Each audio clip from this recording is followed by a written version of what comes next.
to open the meeting. Welcome to everybody here. My name is Roger Silverman. Welcome to a meeting of the Workers International Network. Particularly welcome to all the new comrades that are here. A special welcome to the comrades from Brazil, from Argentina. I think some comrades who are based at the moment in Zambia. And it looks like we have comrades from maybe 3 or 4 continents around the world. So I want to especially welcome Comrade Cassia Bechara of the MST.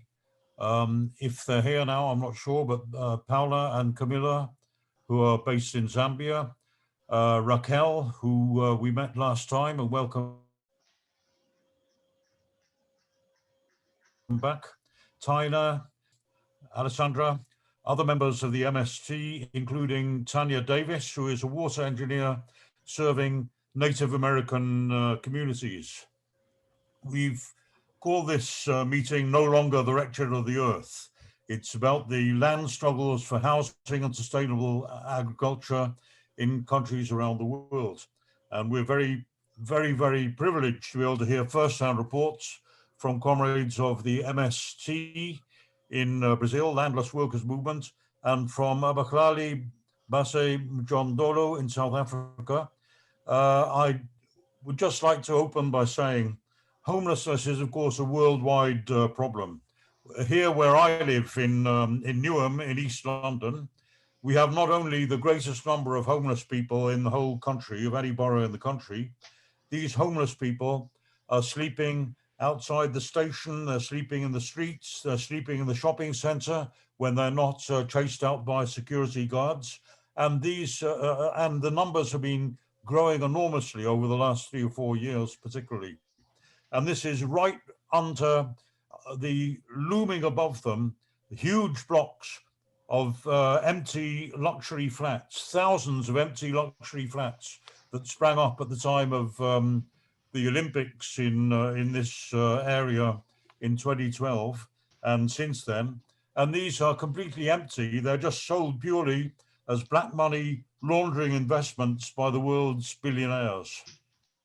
So it's a worldwide problem. We have a lot to learn from the comrades. These two organizations, MST and Abahlali, actually really have shown the way. They're exemplary organizations, as I think we'll see tonight. The Landless Workers Movement, MST, has 3 objectives: to struggle for land, agrarian reform, and social transformation. In other words, it's a political movement and not just an activist communitarian one. In rural Brazil, roughly 1% of landowners control almost 50% of the land. 98% of the land is owned by a tiny land-owning elite. And this directly affects all of us. Agriculture in Brazil is dominated by agribusiness based on monoculture, producing commodities for export, poisoning us with agrotoxins, encroaching on natural habitat, and, by the way, causing worldwide pandemics in the process. And this, as we'll hear, the exemplary direct action taken by the MST is a contribution to really the cause of all humanity. Similarly, Abahlali in South Africa, apparently the translation of their title is The People of the Shacks. It's a mass movement of tens of thousands of homeless people in South Africa, mobilizing them in campaigns for their rights, organizing demonstrations and land occupations, resisting evictions and xenophobic attacks, and using direct action to organize water and electricity connections, and fighting, in other words, fighting the government in the streets as well as in the courts. One of their spokespersons described it as the ethics of living communism. So it's a great privilege to have these comrades here. We have a lot to learn from them. First of all, I'd like to invite Cassia, if you speak for about 15 minutes or so. Over to you. Thank you, comrades. Thank you very much for inviting us. I'd like to say how happy I'm here, and especially sharing this moment with comrades from Abahlali, which are our partners. Many of their members have been to our national school for political education course. So we are together organizing and building the International People's Assembly. So it's always a pleasure to share this space with them. And as Roger has already said, we have here Camilo and Paula. They are also members of MST. They are based nowadays in Zambia. They are part of our internationalist brigade in Africa. So they will also help me, especially after the debates. So comrades, I tried to, well, first of all, forgive me for my broken English. So if there is anything that you don't understand because of my accent or my mistakes, please let me know and I can start again or repeat.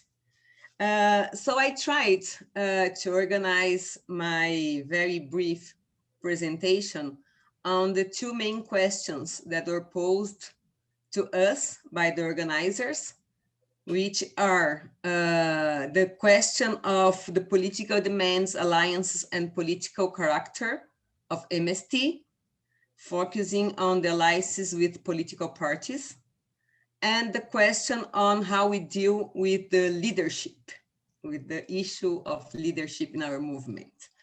So I will try to focus my next 12 minutes on those two questions. Understanding that you already have,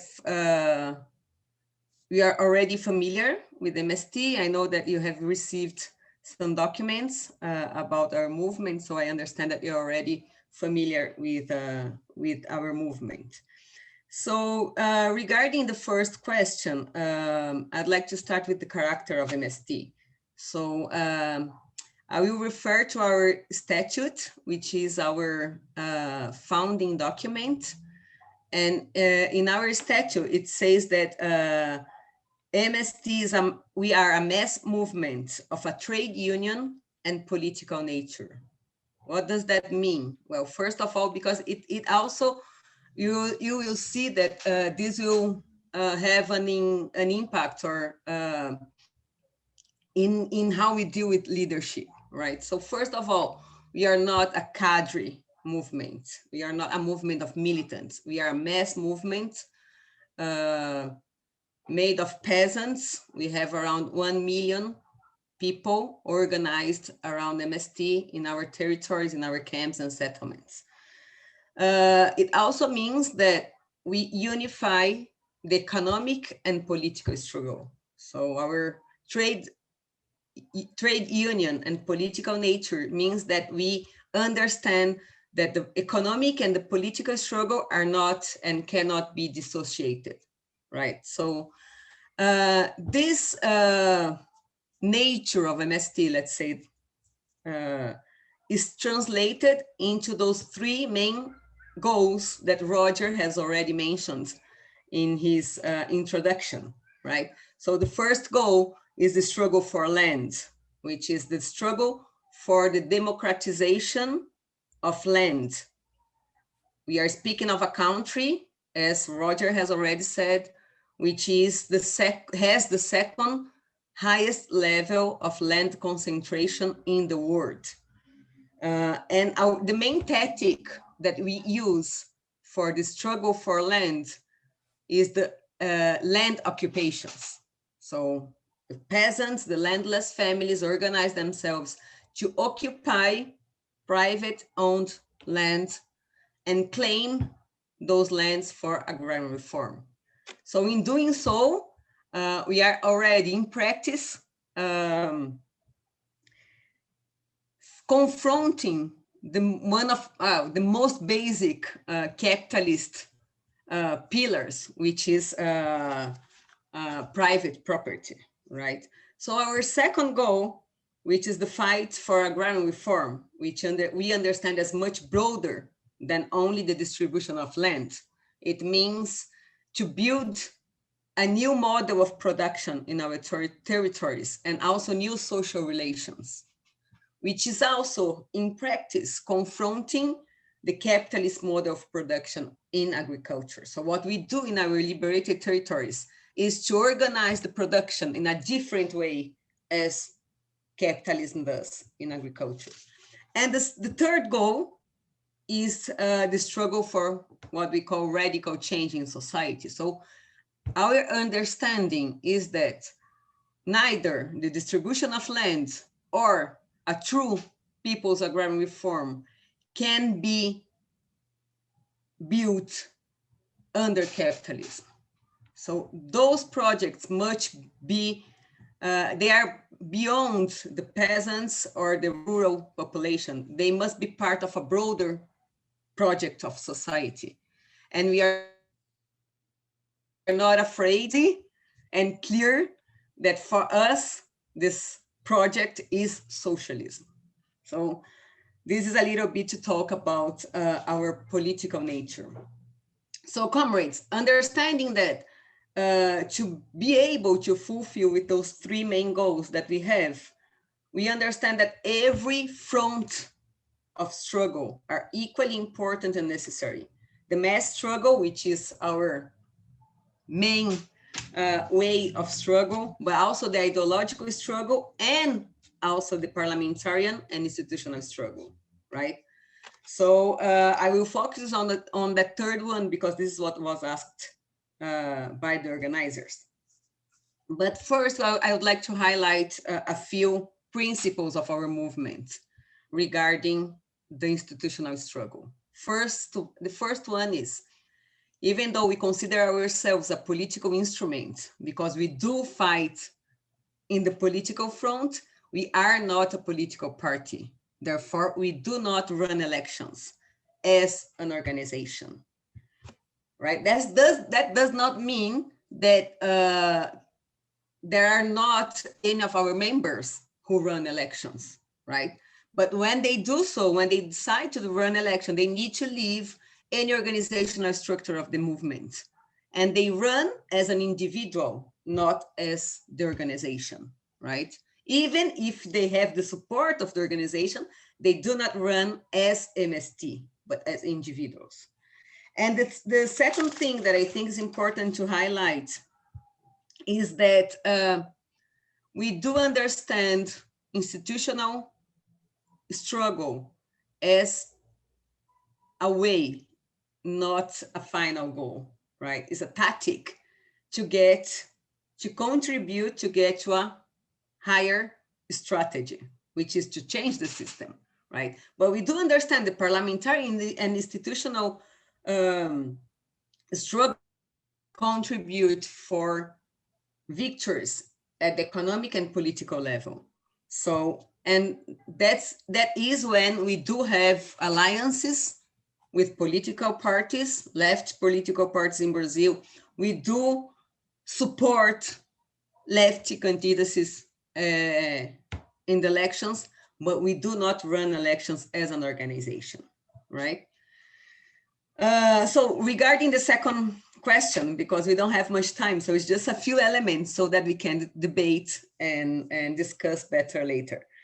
Regarding how we deal with leadership. So to understand that, and I think some of our comrades from Abahlali who have been to MST will know what I mean when I speak about organicidade, which is a concept that has no translation in English, but it's how we organize ourselves, the way that we organize ourselves in MST. So it's more than organizational structure.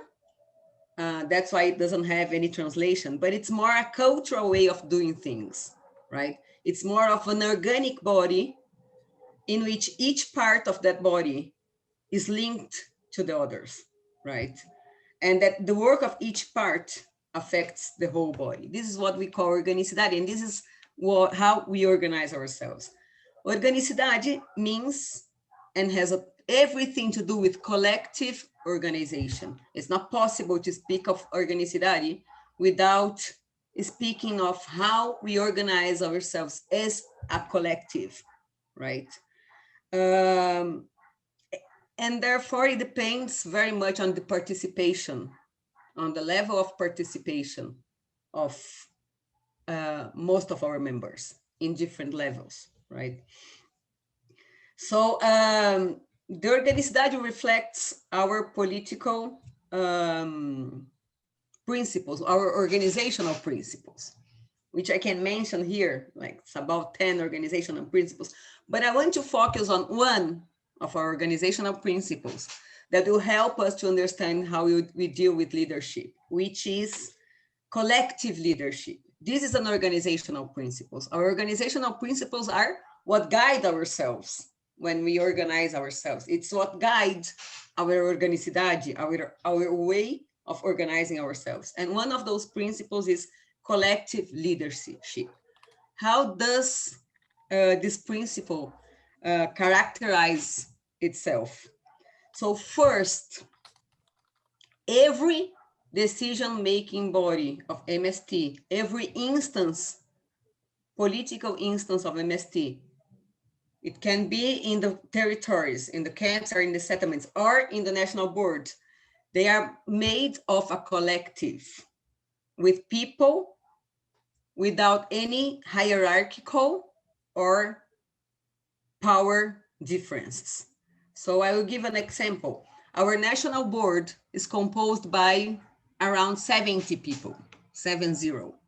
So they are representatives, 2 representatives of each state or province. Here in Brazil, we call it state. Necessarily 1 man and 1 woman, and the national representatives of our sectors and collectives. Those 70 people who made our national board, there is no hierarchical difference between them. And there's no power distinction among them, right? So this is one of the things that characterize what we call collective leadership. The second thing is consensus. So in MST, we avoid vote to decide things. We work on what we call consensus, which is discussion until that collective reach a decision which everyone can compromise for the better of the collective, right? So when I will give you my example. When someone is chosen to be part of the national board, that person is chosen by the collective he or she represents, right? And that brings us to another characteristic. There is no individual representation in our political decision-making bodies. So I'm in the national board only, not as Cassia. I don't represent myself. I represent the International Relations Collective. So whatever I say in the national board, whatever my opinions in any space, even here, are not my individual opinions, but what we have already discussed in our collective. We are more of what we call bird message. I don't know the word in English, but you know that bird that brings the message from one place to the other. So those are the representatives in the decision-making bodies. We are subordinated to our collective, and we bring to the bodies what has been discussed in our collectives. And the fourth element is that we have a rotation of leadership. So we won't see anybody who is in our national board for 10 years, for example. We have a mandate by our collectives of 2 years that can be renewable for other 2 years, but we really encourage the collectives to change the leadership or the representative in the national board or in the decision-making bodies at the most every 4 years, right? So you will always see different people in the same task or in the same position than you saw a different person 2 or 4 years ago. So comrades, those are some of our principles that can give us some light on how we deal with the issue of leadership. Just to conclude, this means that first, we don't have a president. MST does not have a president. We don't have a general secretary or any individual position. That does not exist in MST, right? What we have are collective bodies that answer to the different political instances. And this helps us, it doesn't mean that it doesn't happen, but help us to avoid some of the classic leadership deviations, let's say, né? Individualism, personalism, divisionism, those people who make career in the movement is the way we deal with the leadership, with the collective leadership, help us to avoid some of those deviations. I think I've been over my 15 minutes, so I will stop here. And Camilo and Paula can help me in the debate if there is any question. Thank you very much, Roger. Sorry if I was too long in my presentation. No. Thank you, Cassia. That was a fantastic introduction, and you did keep in your time. So congratulations and thanks for that. Is there another MST speaker who, just to give us a 5-minute addendum to that? Have any other comrades from the MST? Camilo, Paula, show your faces. Yes, Camilo. Yeah. Good evening. But for now, I will not say anything. We can talk later. Okay. All right. Well, the next speaker I had on the list was Nomsa Sizadi, who is the Secretary General of Abahlali, but I'm not sure, is she here? Any other comrade from Abahlali who would like to? Oh, yes, thank you. Sorry. Yes, come in. Good evening to everyone. It's evening in South Africa, and good day to the others. Thank you. My name is Nomsa Sizani, a General Secretary of Abahlali baseMjondolo Movement in South Africa. I am also a member of Women's League and also a leader in Women Can Do It campaign. I will start with these questions, 3 questions, the political character.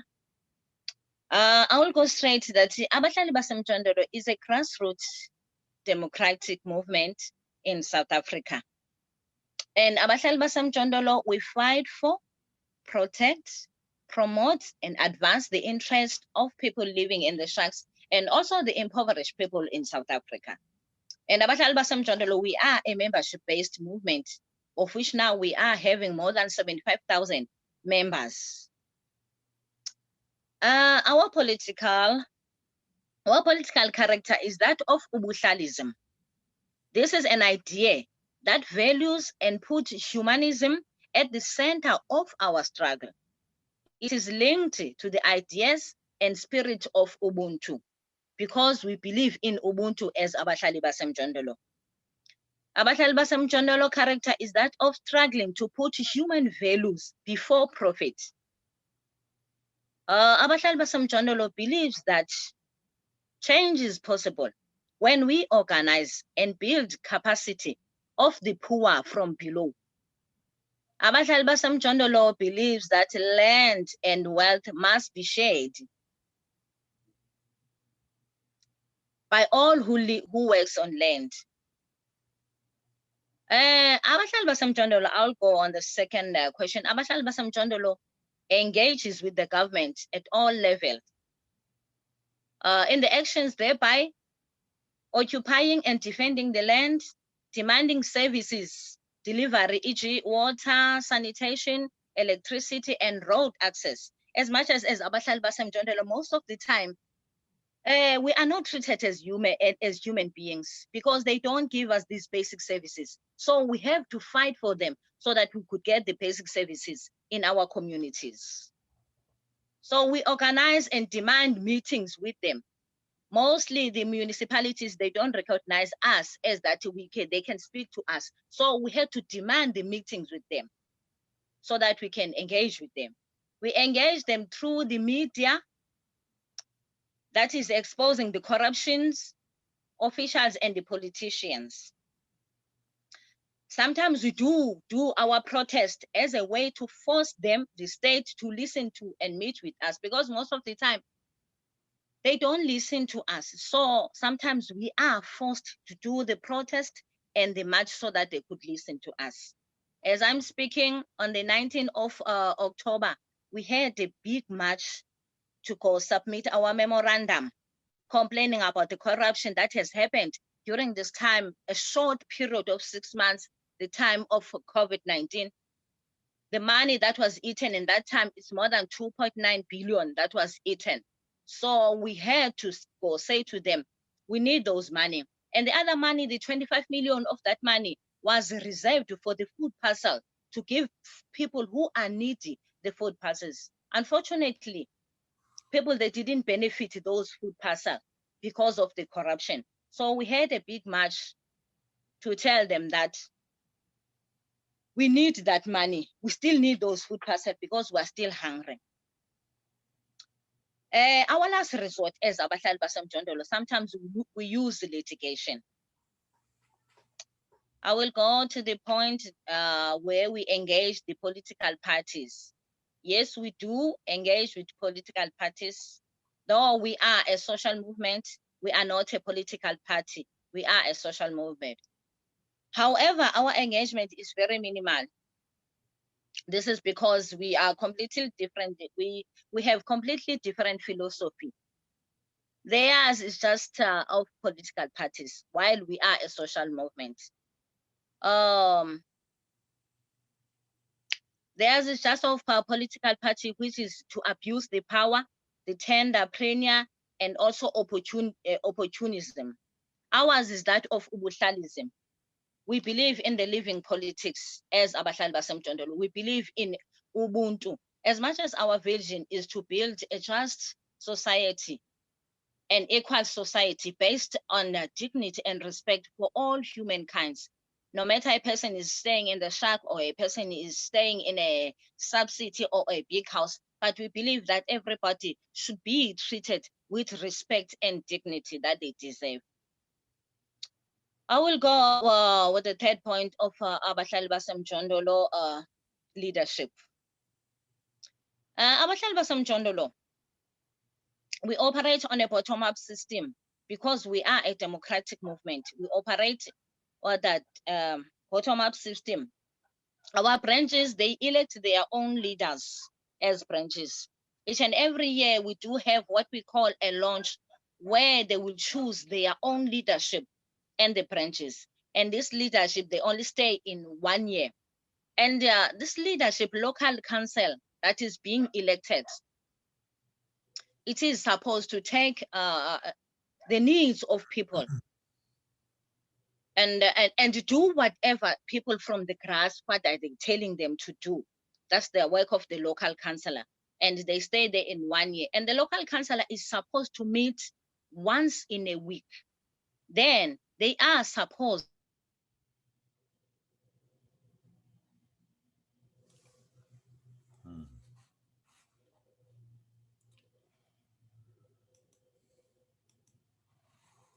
to do a monthly meeting with the community, a process that is elected by the branches of that province. So the provincial council, it stays for 2 years, the period of 2 years.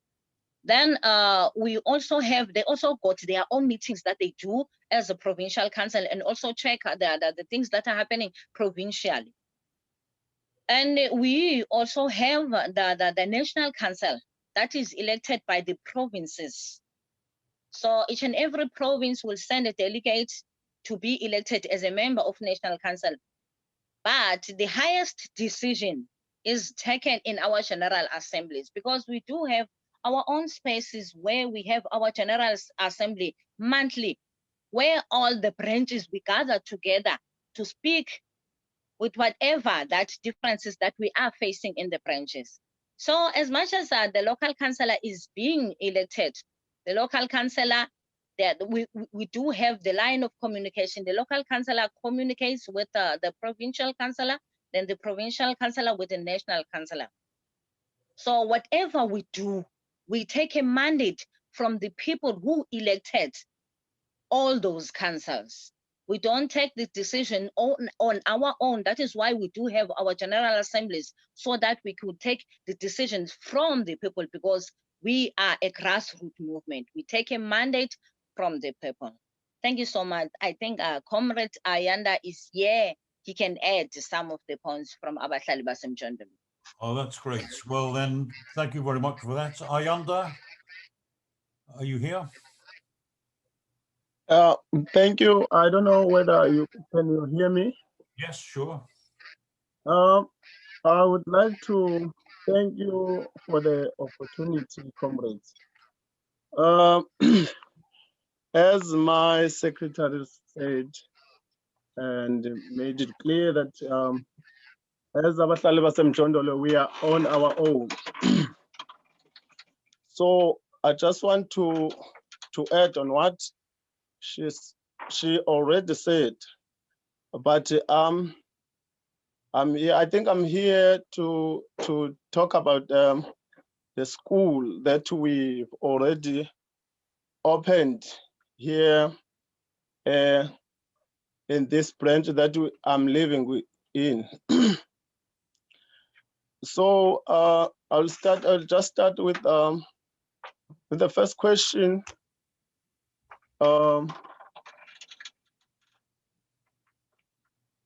We opened this political school just because we wanted to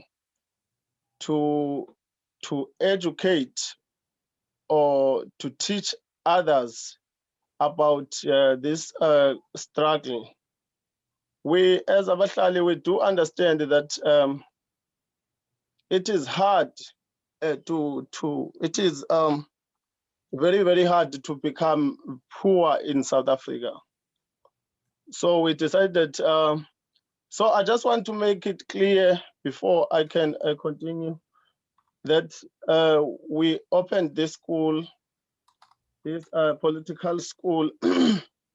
There's no, there's no clever individual who came up with this idea of opening a political school in this community. The community members who sat down, and decide to open the school, because amongst us, there are those who didn't get a chance to go to school. By saying that, I'm not saying, there are people who are clever than others in our community, no. But we do believe that we have to share the knowledge, the knowledge that I have to share with other community, members, because we as Abahlali, we do understand that we are against the system that we are under. The kind of this system that we are under, the capital system, needs the people who knows, the people who knows what they are fighting for, not just go to the street and fight where there's someone who can come to you and ask what are you fighting for, and say you don't know. So by doing this, we're trying to educate others to know their struggle, to know their rights, because many of the people, they don't know their rights. So that's why we decided to open this political school. We call it Frantz Fanon School, because we do believe that we also think that Fanon, he was a prophet. That's why we believe in him, because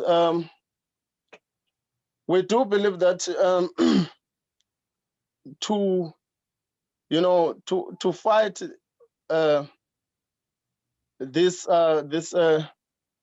to fight with these people who are fighting with us, we need to be more wise in our, in our mind. To be, I can say, the community members or the residents who are staying here are the people who are thirsty for the knowledge. Yeah, that's what I can say. Thank you.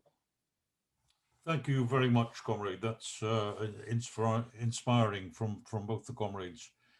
I'm now calling on Comrade Rob Dyer, who is of course, a socialist activist who is a regular attender at our meetings, and a water engineer who is writing on the Abahlali struggles. Rob?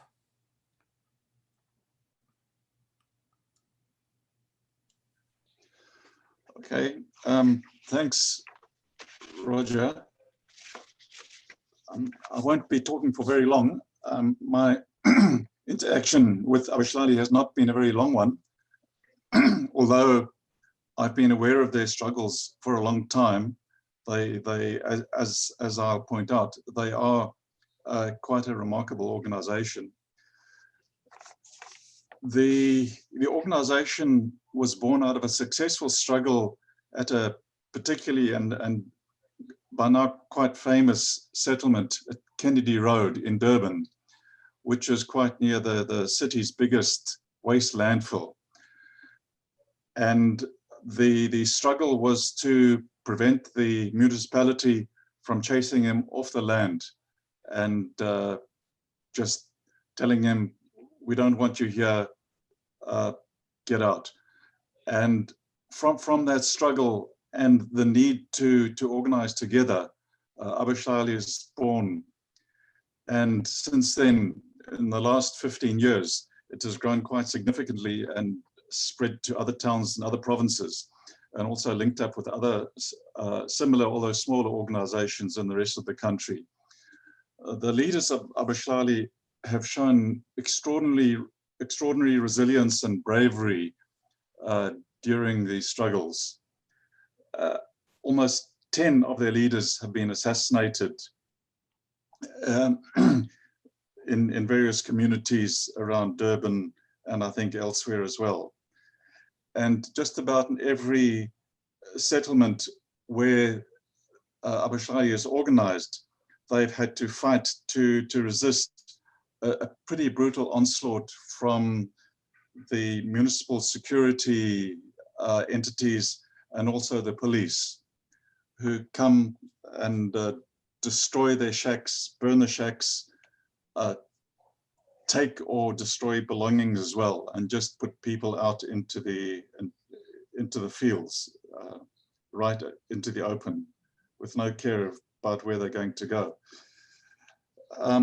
As previous speakers have said, it's not a political party, and in fact, the members of Abahlali many of them have affiliations with other organizations, with other particular political parties, ANC, IFP, or whatever. But from the very beginning, Abahlali has been identified by the governing ANC as a hostile organization. The nature of the struggles against land evictions from urban areas has put them directly at odds with ANC governed municipalities. And so from the ANC's point of view, Abahlali represents something of an enemy. So the organization represents a fairly complete break from the traditional liberation politics that dominated South Africa and still dominates South Africa, although that kind of liberation politics has undergone quite a severe degeneration over the years. But as Abahlali has grown and matured, it has become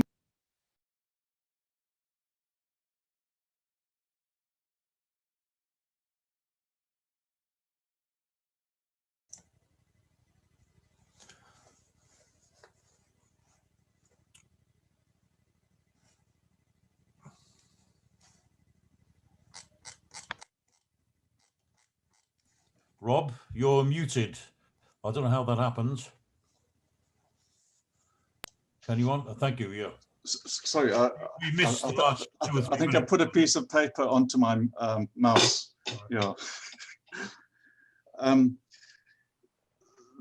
The context is one in which, since 1994, when the ANC took power, they've had a major housing program that's been active or been organized in every city and every town across the country, with state subsidized houses being built by private developers. But while many thousands of houses have been built, they just haven't kept pace with the demand, as more and more people have come into cities and towns from rural areas. And as a result, there have been thousands of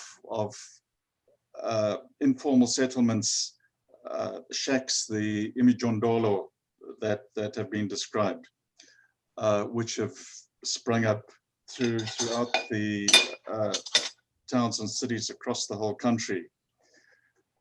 And Abahlali has grown out of the determination of the mainly ANC, but also other, the Democratic Alliance municipalities to kick the residents out of these shacks into the wilderness.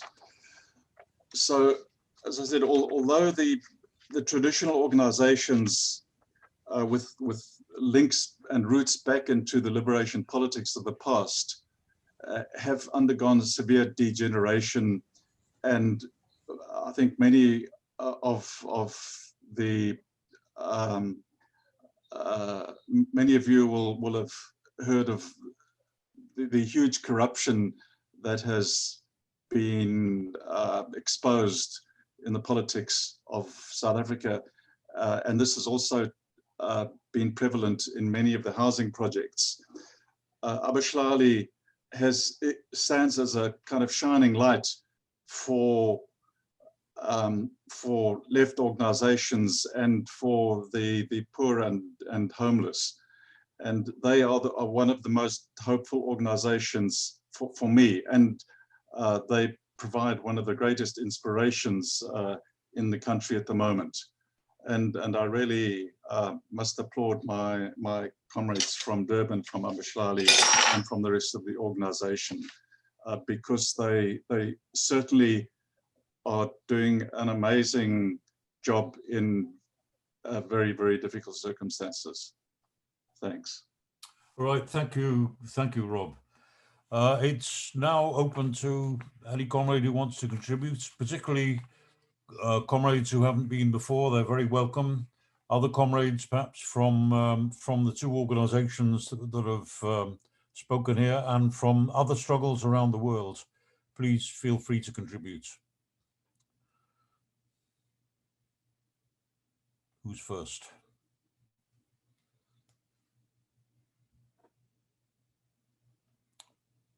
I think we're all a bit stunned by the struggles. Camillo, are you ready to come in now?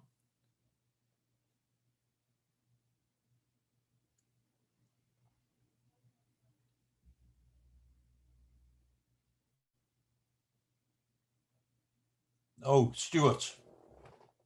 You have to, thank you, yeah. Right, yeah. Can I just ask, what is the connection between Zambia and Brazil? Because it's not particularly clear to me why Zambia. I'm kind of curious about that. Perhaps the comrade from Zambia would like to speak. Paula?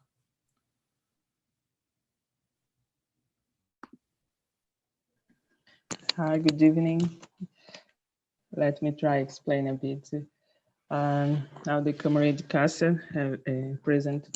The MST have different sector in your organization, and one of them is the collective, the international relationship. So for MST, the internationalism is an important cause. So since the 8th decade, when the MST starts, the works in Brazil, but it start also the works and learning together in other countries like Cuba, Nicaragua, the first experience in South America. But after this experience apply across the American continent, now the MST have 4 brigades. Current, 1 brigade in Haiti, another brigade in Venezuela, 1 representative collective in Cuba, and 1 brigade in Zambia. We are here about 3 years, but the first moment they work in African continent in 9th decade in Mozambique, after in South Africa, and now in Zambia. Here we work together, Socialist Party, in 4 areas: agriculture, work of women, health, and education. We are organizing the literacy campaign with adults. Okay, thank you, comrade. I think if comrades don't know, you can raise your hands electronically by clicking on participants, and there's an option to raise your hand to speak. Otherwise, you just literally just raise your hand in front of the camera. I've got Ed Bober to speak next. Well, it's not so much to speak, it's to ask a question. I mean, I was given this really interesting document prior to this meeting about MST land struggles. And I mean, I read it very carefully, and if I understand, most of it is about, although it mentions other countries, a lot of it is about Brazil. I was particularly interested to see this sort of this struggle, kind of fighting back against big agribusiness who are destroying the environment and destroying the livelihoods and the social organization of people living in rural areas, and how it would seem from this document that there are attempts to re-establish some sort of collective land rights against the wishes of the big agricultural businesses. And the comrades who wrote this document, they also said that sometimes we end up reproducing the logic of big agribusinesses, even though it's not our intention to. And I can see why that happens, because all the pressure of the capitalist market and so on, and that despite socialist aspirations, if you're trying to create something more collective and something more socialist, you're coming up against all that opposition. I'd be very interested to know more detail of how that pressure applies, how it sort of distorts what you're trying to do, and how you can fight back against it. Thanks, Ed. Anybody else? Anybody would like to answer, Ed, or to make any points or ask a question? Roger, would you like us to answer, or shall we wait for other questions and then answer at once? So I'm just afraid that we end up speaking too much. Well, I see Stuart has his hand up. If you want to come in first? You're muted, Stuart. Okay. So my understanding from my sort of forays into this topic is that like, I don't know where MST is based. I assume maybe in northern Brazil, because from what I understand, there's a long-running difficulty in northern Brazil because it's been traditionally occupied by the Brazilian military, and they've put the emphasis on securing borders and defending Brazilian sovereignty and stuff like that. And that sort of gives them some leverage to maintain a presence and maintain support for large landowners and maintain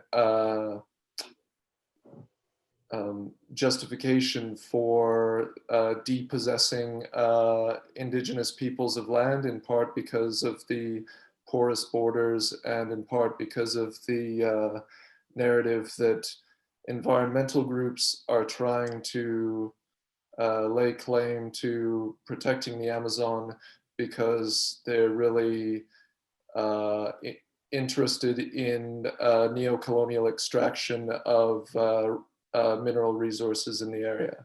This is sort of what I understand. Okay, thank you. Anybody want to come in before I call Cassia back? No, Cassia. Okay, comrades. I'm gonna try to bring some elements, but then I ask Camilo and Paula also to add and complement my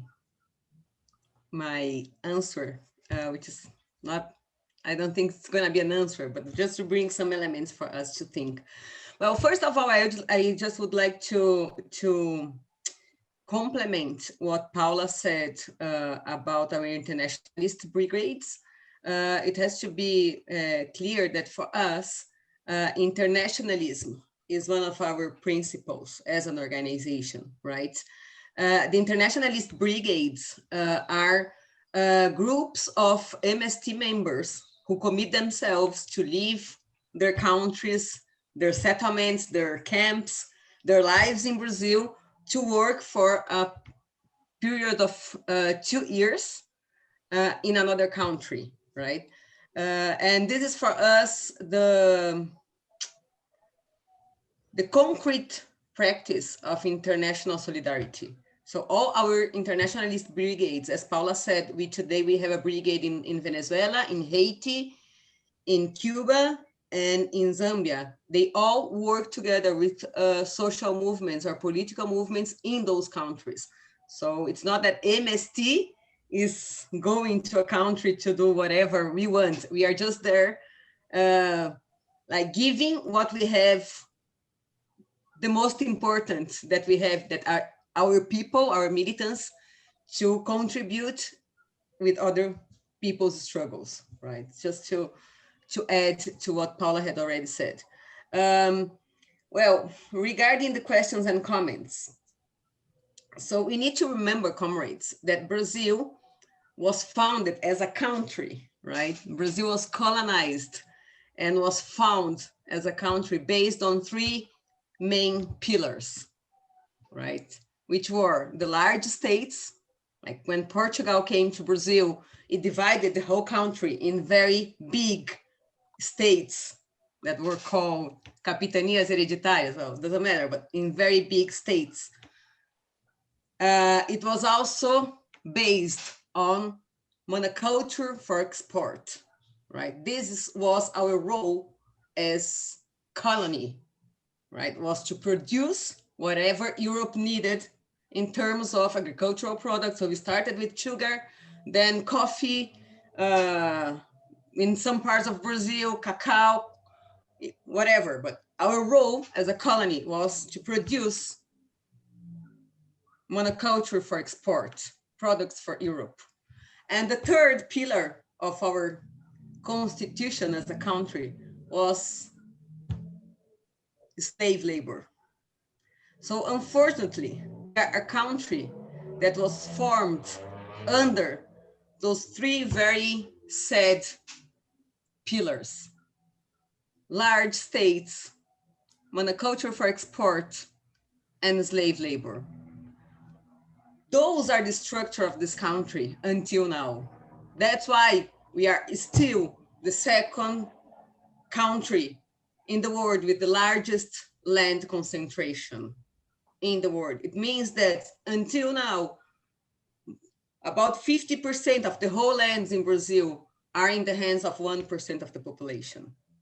That's why until now, we are a country which has an structural racism, which is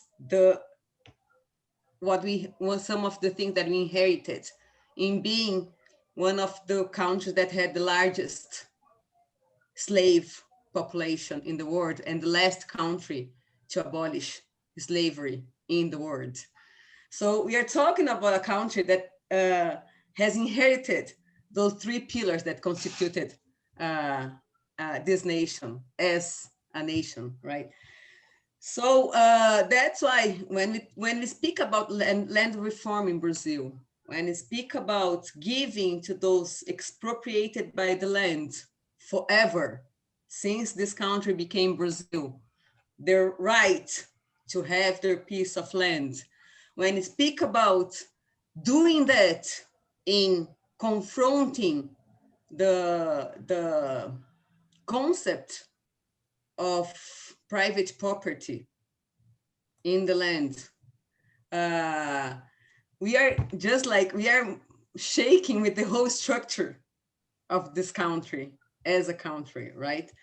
So of course, in the beginning of the movement 36 years ago, our main enemies were the big landowners, right? Land in Brazil, since its beginning, has the meaning of power, of political power, of economic power, of power over the land, over the people who work that land, right? So in the beginning, and we are talking about a very violent power. We're talking about landowners that kill because they are used to slavery. For them, the people who work for them or the people who are there, they still consider their slaves, right? We still, so far until now in this country, we have big farms that use slavery work in this country, right? So it's always been a very violent type of power, the power exerted by the large landowners. So in the beginning of the movement, they were our main enemy, right? And those people at that time, we were talking about just after the military dictatorship, we lived 25 years.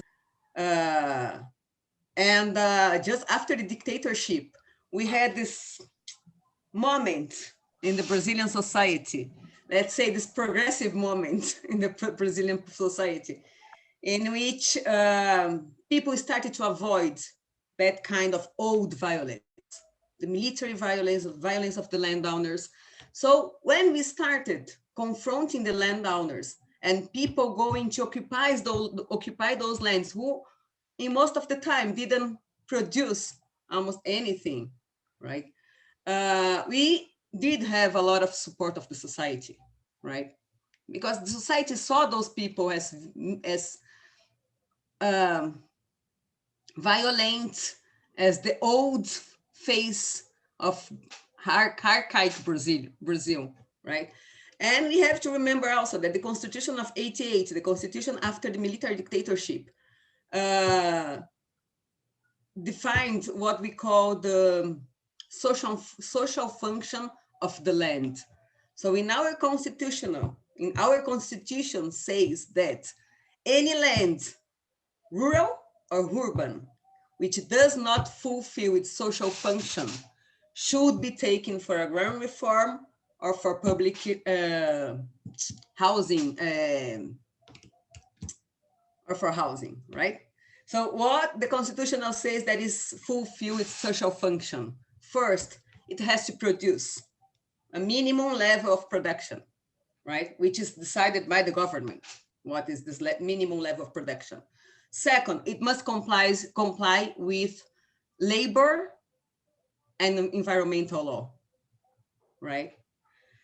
So if you look at agribusiness, if we follow the constitution, every agribusiness should be expropriated for agrarian reform, because there is no agribusiness, as Comrade said, that respects environmental law, right? We all know that. But when in the late 80s and beginning of the 90s, when we were struggling basically against those old landlords, we had a lot of support from the society, even though they had a lot of political power. But in the late 90s, beginning of the 2000s, when agribusiness took over the countryside in Brazil, took over the agriculture in Brazil in alliance with the old landowners, of course, agribusiness started being seen as the modernity in agriculture, as the good of Brazil. Even President Lula, don't forget, I don't know if you guys remember, but he said in his first year in presidence that the sugarcane producers were the heroes of the nations.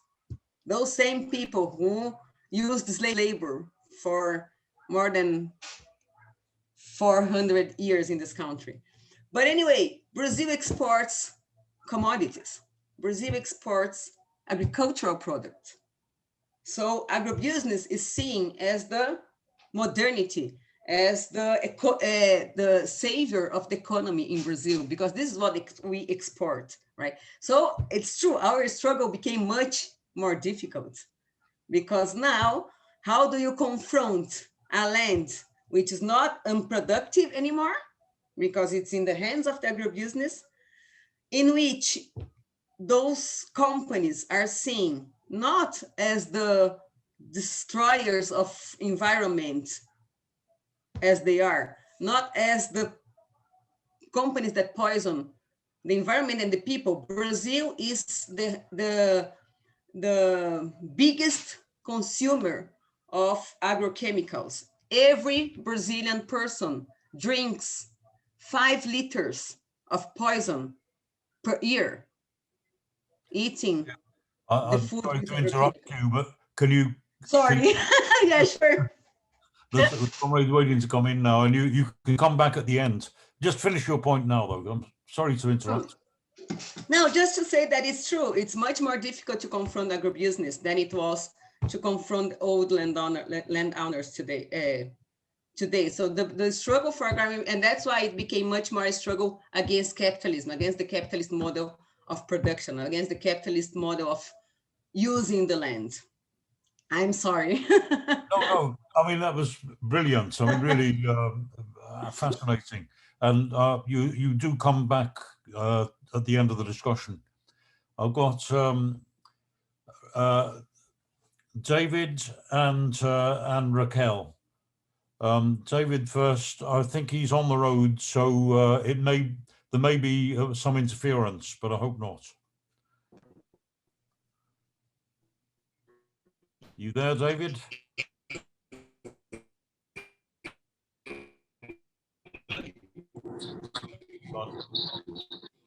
We can see you, but we can't hear you. Comrades, look, I think it's a marvelous discussion. Am I?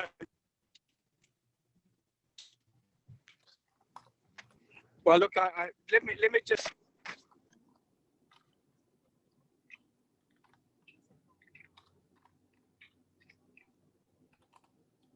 David? Maybe we'll have Raquel first, and perhaps you can try a little later. Okay, Raquel? Okay, I would like to say hello to my comrades and compatriots from Brazil, Cassia and Paula and Camilo. It's really nice to have the movement there, like fighting against all of the struggle, and even more in this hard moment for Brazil. And I just want to talk like one point about what Stuart was asking, and maybe Cassia or other comrades could talk more about this. but he was mentioned how is the moment now, and when we have like the fight to protect Amazon, like the ecologists and NGOs and lots of eyes on the Amazon and other natural areas in Brazil. And I just want to say that I'm an ecologist and I study biology, and I think, as Cassia told, I think the popular movement, like the people in general, the public, really support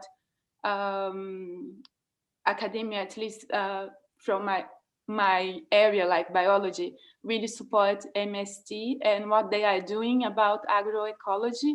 And we can recognize like this is much better, and it's like this could save the planet and the country, because it's the best production without pesticides and whatever.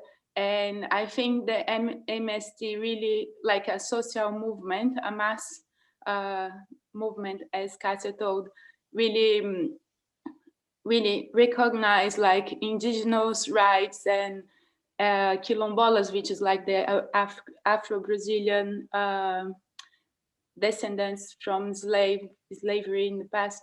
So I think the movement is really respectful. And I would like Cassia to talk a little bit more what happens in the pandemic.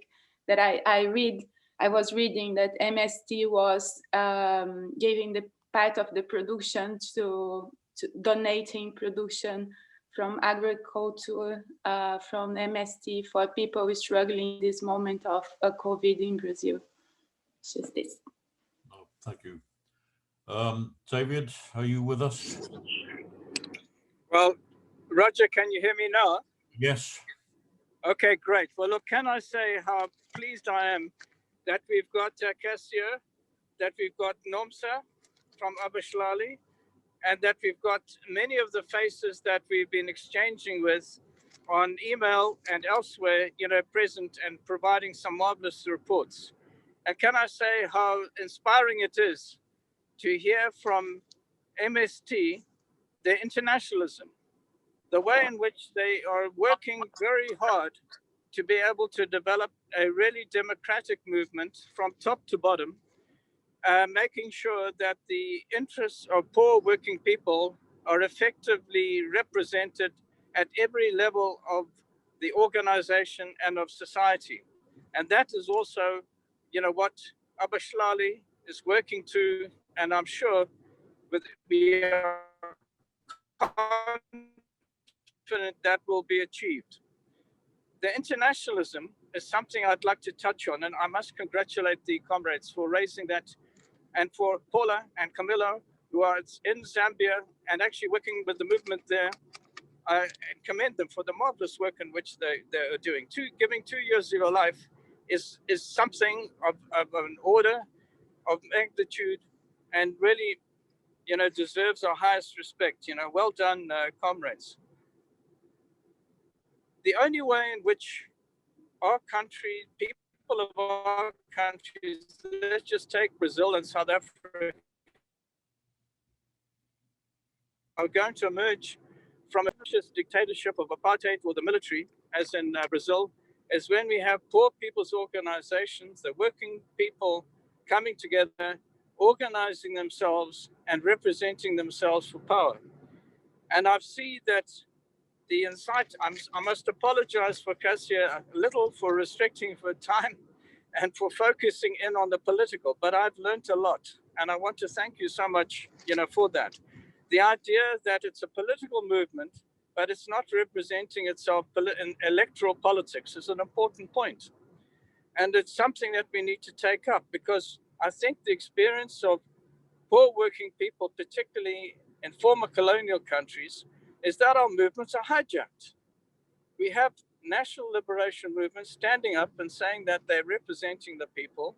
And the next thing is that they're buying the most expensive cars, building houses which are beyond imagination, and trying to outdo the capitalists in terms of the wealth in which they can display. And this seems to be sort of not a problem in some ways. Well, if go and do it, but there's a gun pointed at the head of the people. If you complain, you'll be killed. And I want to make a tribute, to two people in South Africa who have given their lives in the struggle to occupy the land or to defend their ownership of the land against the mining companies or against the municipality. And the first one is Fikile Ntshangase, who had lived previously in northern KwaZulu and was fighting against the extension of coal mining industry into the land with, of course, the agreement of the chief. The traditional leaders are completely sold out and not to defending the interests of the people. And she said, if I die, you will know why I've died. And she was prepared to give her life. This grandmother was prepared to give her life. And sure enough, her life was taken a few weeks ago. People in struggle in these societies actually face a life or death struggle to represent the people.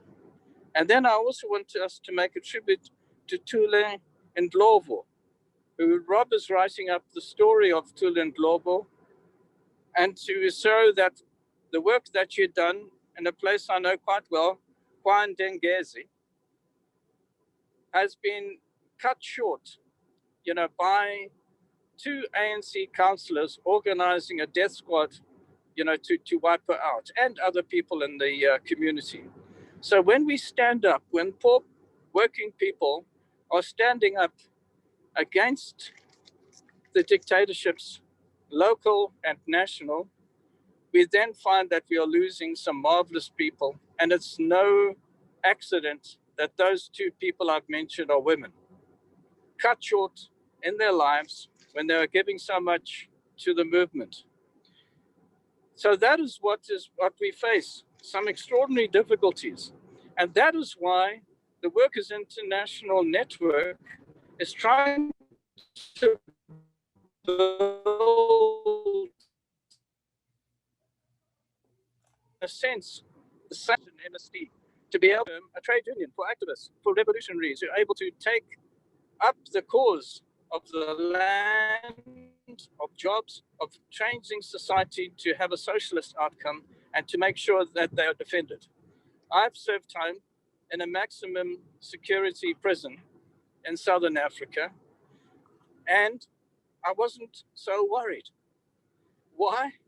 Because I knew there were thousands of activists who were taking up my cause to come out of prison, taking up the cause of working people in Zimbabwe, where I was being held, and actually that eventually I would come out. The prisoners laughed when they heard what I'd done. And they said, you're going to be here for 20 or 30 years. Yeah, you'll grow old and gray in this prison.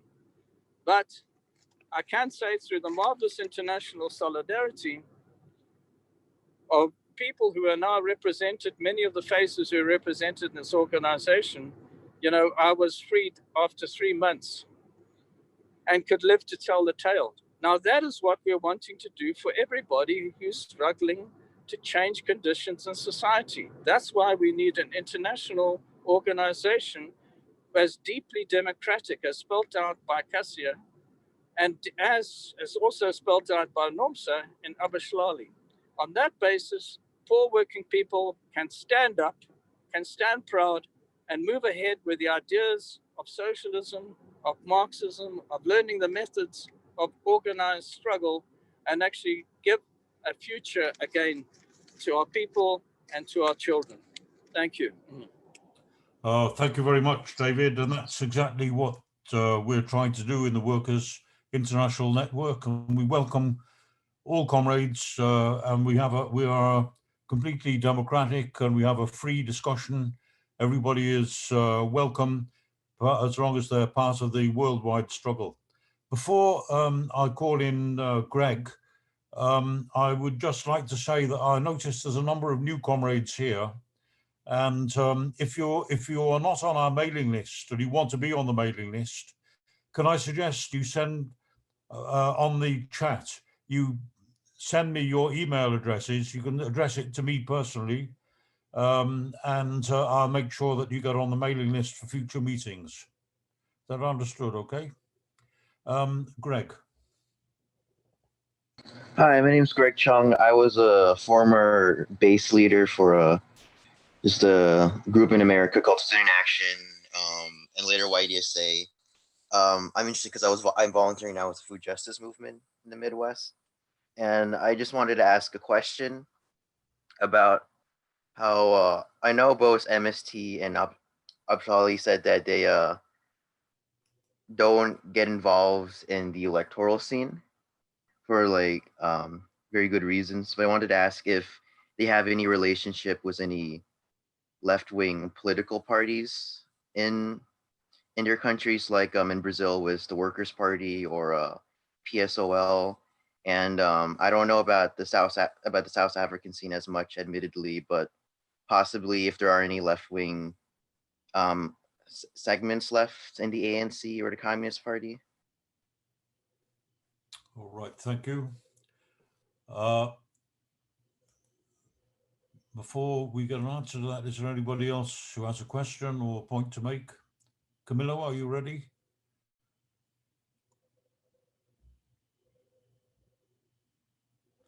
Or anybody else? Oh, okay, Camillo. I will try to say about what Stuart asked and wrote in the chat. The northern of Brazil, where is the Amazon forest is located, it's a different interestings of the capital there.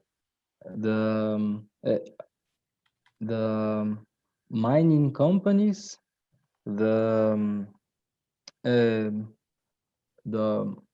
interest about the water resources, and the landlords try to expand the agriculture frontier to the Amazon forest. So, and the Amazon forest is the place where we have more indigenous people in Brazil. So the MST is not based in all the country, and in the northern area we aren't in some states, in 3 states we aren't there, but we try to work together with the other movements, with the indigenous people, with the peoples of forest, people of water, and make struggles together against all of these capitals, the mining capital and others. So we have some how can I say, we have forums of different movements to fight together, to struggle together. All right, thank you. Thanks to the comrades who sent their emails. We have 6 new email addresses for our list so far. Anybody else who wants to, please put it in the chat to me. Who else is ready to speak? Any questions or contributions?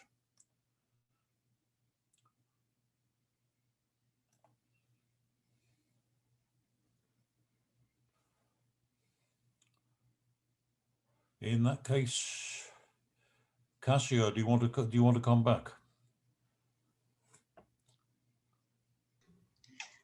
Maybe our comrades from Abahlali can say something more. I spoke too much already. Not at all, no, please carry on.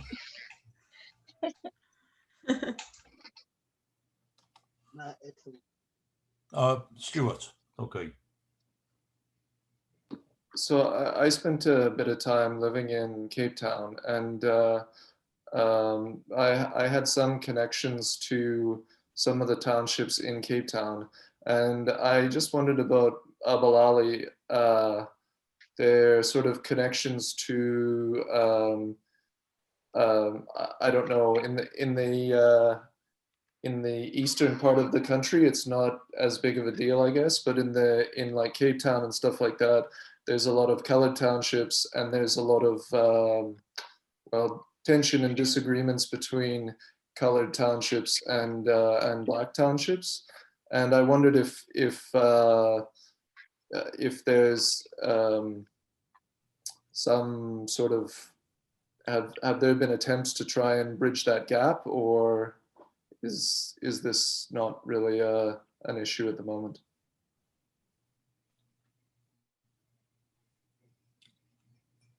Right.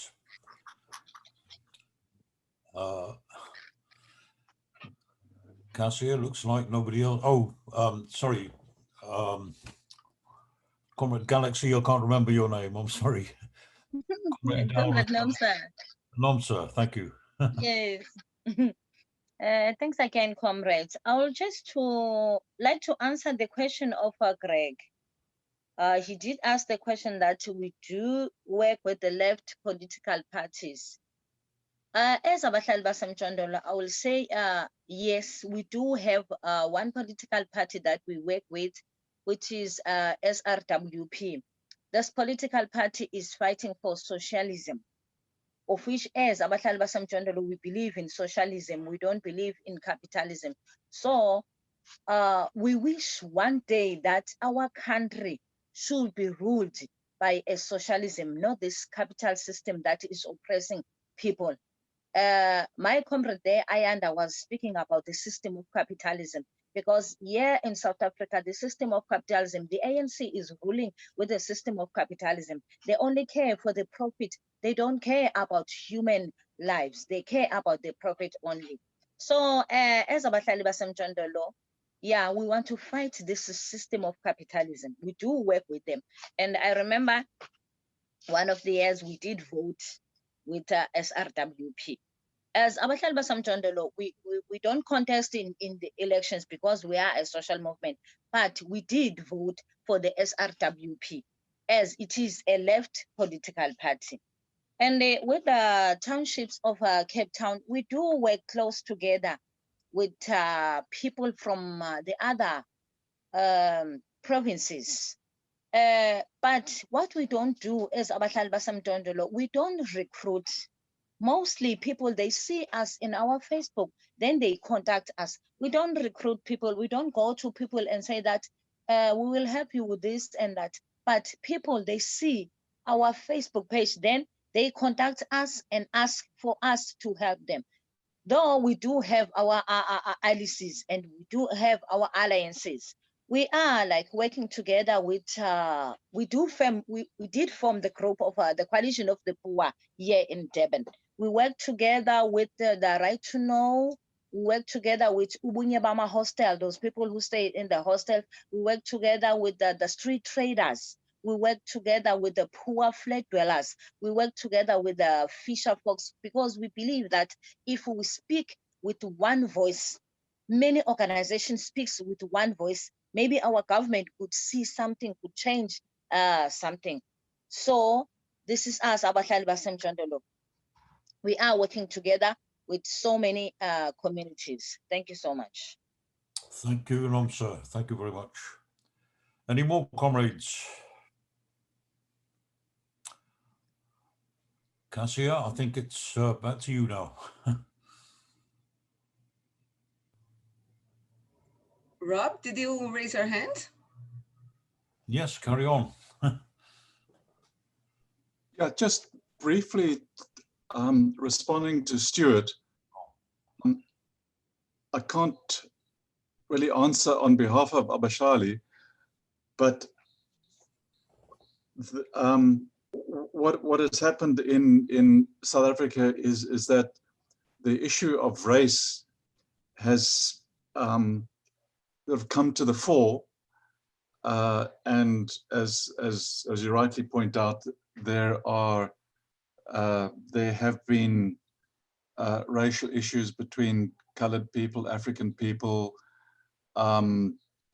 African and white, and it has become as the ANC hasn't really solved the national question, and as inequalities have persisted and probably grown wider, and the fact that inequalities largely coincide with race, although less than before, the race issue has continued to bedevil South African politics.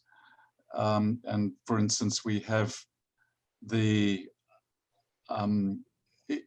Economic Freedom Fighters, which poses as a left-wing organization against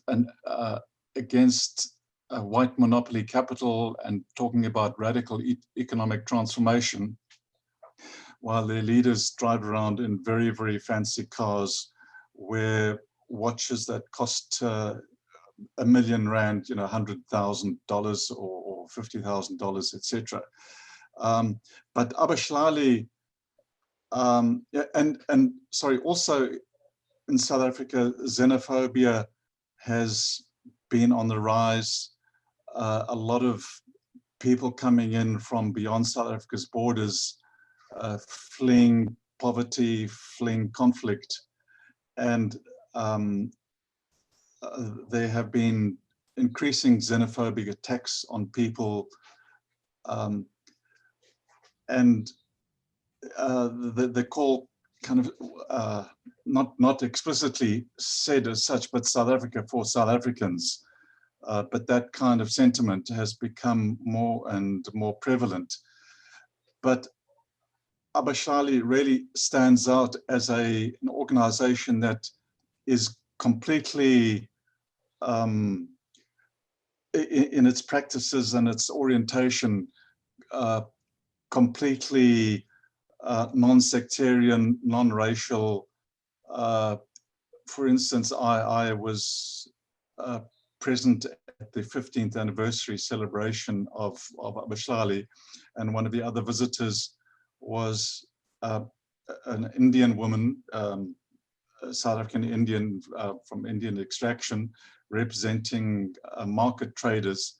But you know, this is just a very small indication of the kind of orientation that Abahlali has, and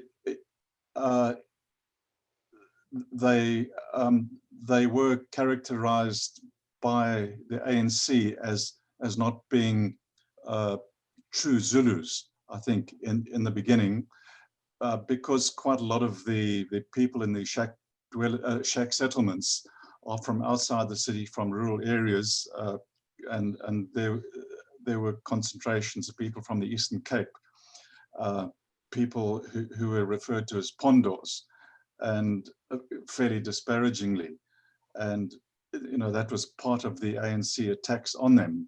But Abahlali really stands for everyone, and they stand for the marginalized and the poor, no matter what their circumstances.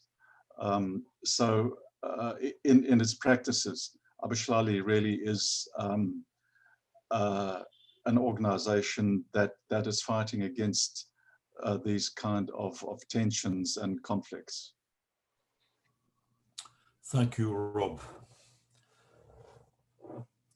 Any more comrades with questions, contributions? This has been a marvelous discussion, and we've all learned a lot. I know I have. I'd also like to say thank you to the 9 comrades now who have asked for their names to be put on our mailing list. We have our meetings every Sunday. We've really feel that we're getting our finger on the pulse of the class struggle around the world, as we see tonight very clearly, but also we've been very much in touch with the heroic uprising of the workers in Belarus. We were able to make contact a little earlier with the comrades who were involved in the uprising in Lebanon, I mean, at the moment we're in a situation where there are uprisings and struggles erupting almost daily, new ones around the world. Last week alone, we saw in Peru, in Uganda, and a further development of the struggle in Thailand. I mean, I don't need to give more examples, but I mean, on every continent, this movement of revolt is simmering and sometimes literally exploding. So, right, having said that, is there any other comrades who want to participate? Yes, Chatura, Comrade Chatura from Sri Lanka. Thank you, comrade. First of all, I'm really sorry I missed first part of this meeting because I thought it's 7 o'clock, and then only I realized it's starting 6 o'clock. So I missed I think MST's first introduction or whatever. So I was really interested to listen to that. But anyway, I think in Sri Lanka now we are also facing this kind of land issue. Especially, you know, the Millennium Challenge Corporation, America, they are trying to come into Sri Lanka to get the lands.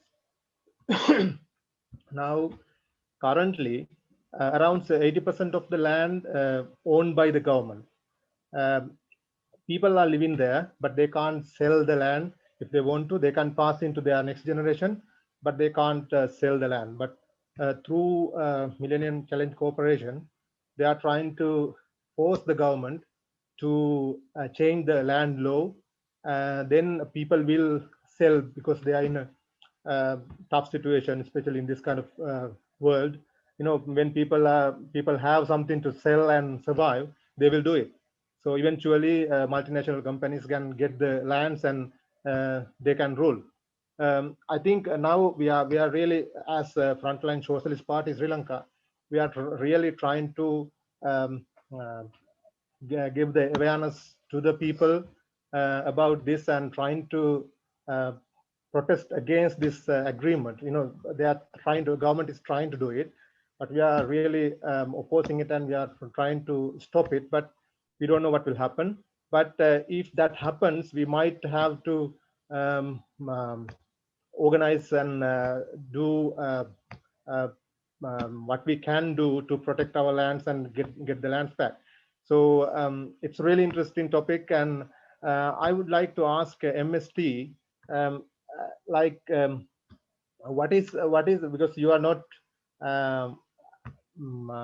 going to elections or something else. You are of course supporting some movements, but what is your main object in your organization?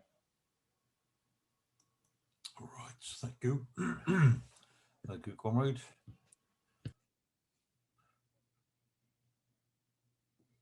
Nobody else has a hand up. So, Comrade Cassia. Thank you, Roger. I'll try to be brief this time. So first, to answer to Comrade Raquel, about our actions during the pandemic of COVID-19. As you know, Brazil has been the second, I think now India is over us, but for a long period, we have been the second highest numbers of deaths by COVID in the world, just after the US. We as MST, we have been defending very strongly that our priority must be the life of the people. So we have been defending social isolation as one of the only ways to avoid being contaminated. But we do understand that in Brazil, it's not very easy. We have more than 50% of our labor force is informal workers.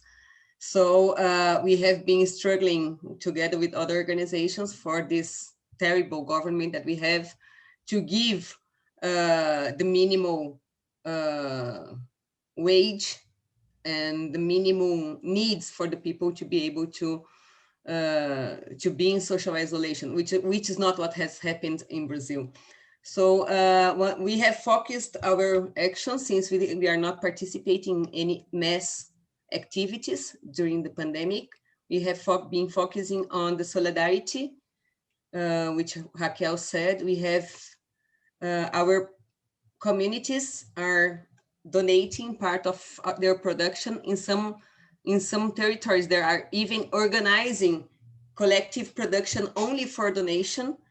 And we have, since the beginning of the pandemic, we have donated more than 500 tons of organic food produced in our settlements and camps to the people most affected economically and socially by the pandemic. We also have been working with other organizations in what we call people's health agents, which are training people from the communities, from the poorest communities, urban and rural, in basic health issues, but also in what we see health as much more than only medical issues, so that they can offer this service to their communities. So we've been working basically on those solidarity actions during the pandemic. So very quick, also just to clarify the issue of our support to political parties, just reinforcing what I said in the beginning. So we are not a political party, we don't run election, but that does not mean that we don't care for election. We do understand that elections are part of the life. We cannot just avoid and act as if they didn't have any impact in the life of the people. Well, Bolsonaro is there to prove us that it is very important. It's very different to have a Bolsonaro in the government or Lula, for example. So we do support left political parties in the elections, especially from PT, the Workers' Party, and PSOL, PSOL, as we call it here, in many different ways.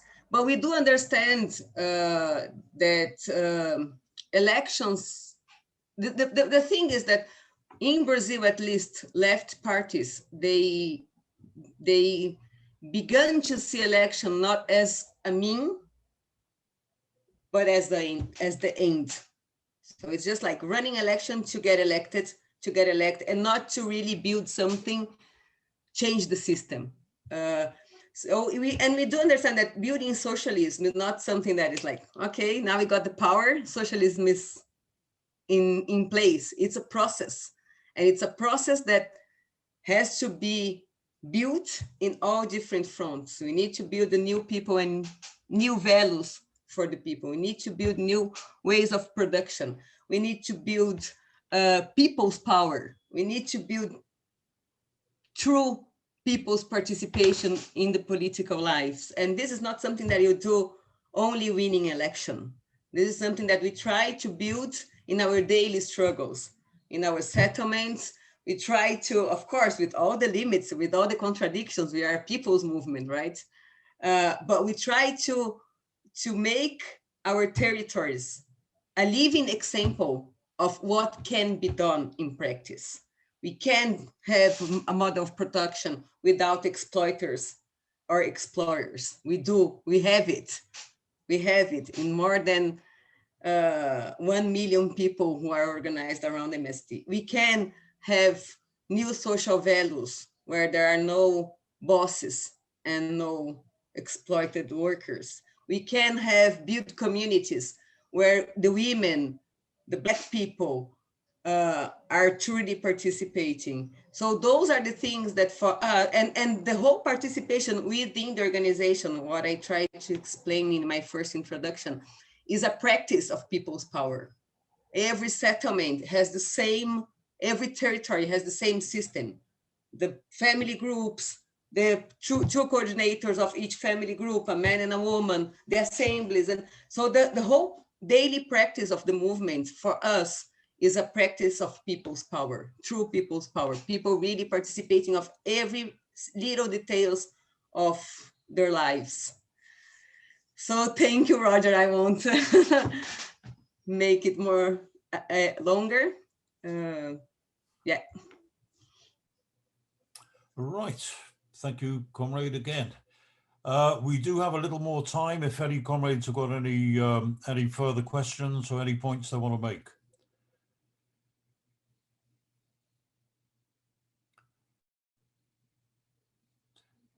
If not, nobody seems to be indicating so far.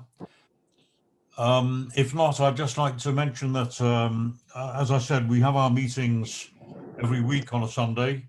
I think maybe some comrades were disoriented because we changed the timing at the request of comrades from South Africa. We usually make it at 7 o'clock British GMT.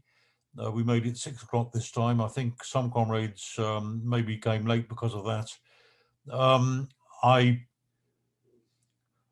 We have not yet discussed it, and we will let you know very quickly whether next week we'll be back reverting to our usual time. I'll make sure that it goes out in very big black bold letters in the next notice that goes out. So the next notice will go out to a wider number of people because of the comrades who put their names down. But next week we would like. Well, we've had the contribution of comrades from Brazil tonight. Brazil is going through quite a key period now because the rule of the ultra-right Bolsonaro regime is facing its first electoral test with municipal elections around the country. I understand that in the first round, which took place last week, that Bolsonaro's party suffered quite big reverses. I think it's just over a week until the second round at the end of the elections. But this is a very important time to focus on the situation in Brazil, both because of its own importance, but also we had a discussion a few weeks back led off by our comrade Themos from Cyprus about the reactionary autocratic regimes that have sprung up around the world and how stable they are and how long lasting they're likely to be. And of course, this is quite a serious, this issue is quite seriously posed by these elections in Brazil at the present time. So next week, we would like to focus on the political situation in Brazil. And of course, all the comrades are welcome from Brazil and from everywhere around the world. It's been very good tonight. We've had contributions literally from comrades in 4 continents, which I think is a great achievement. We had a very democratic and a very enlightening discussion, and I thank everybody for all their contributions. Is there anybody who wants to have a last word? Roger, if I could have not necessarily the last word. We cut you a little short because sometimes, from our African experience, sometimes people could talk for an hour, and we wanted to compress as much discussion as possible. I really hope that you felt you've been able to make all the points that you would have liked to have made. And could I make a further tribute to MST in this sense? From the experience that Rob had at attending the meeting of Abahlali a few weeks ago, the comrades there sang the International. And when you asked, where did that idea come from? Where did the practice, where did the choir take its inspiration? The answer was from the movement in Brazil, from the MST. That's a marvelous tradition. And we just have to apologize to the comrades that at the moment, we are not united in song, but we have the same spirit. And we'd like to thank you for the work that you've done by contributing and wish you the best in the struggles in the future. We want to keep in touch. We want to gain a political education for ourselves and to extend further the discussions that we've had. Please let's keep in touch and let's see what we can do together. Thank you. Thanks, David. You're speaking for all of us there. One thing that I must just to remind, I've just been reminded, WIN does have a website. It's www.onthebrink.online. That's the name of our journal, On the Brink. Please, we're hoping to revamp it now, but please have a look. We have videos of all of our WIN meetings are posted on the website. So any comrades are welcome to go there, to visit there, and to browse, and of course contribute to the discussion. There's plenty of scope for discussion. We also have a Facebook page. I hope that all comrades will be interested to have a look and maybe to contribute. So with that, I say thank you very much. We'll be sending out notices of next Sunday's meeting, including the timing, but I hope to see everybody there. Thanks very much, comrades.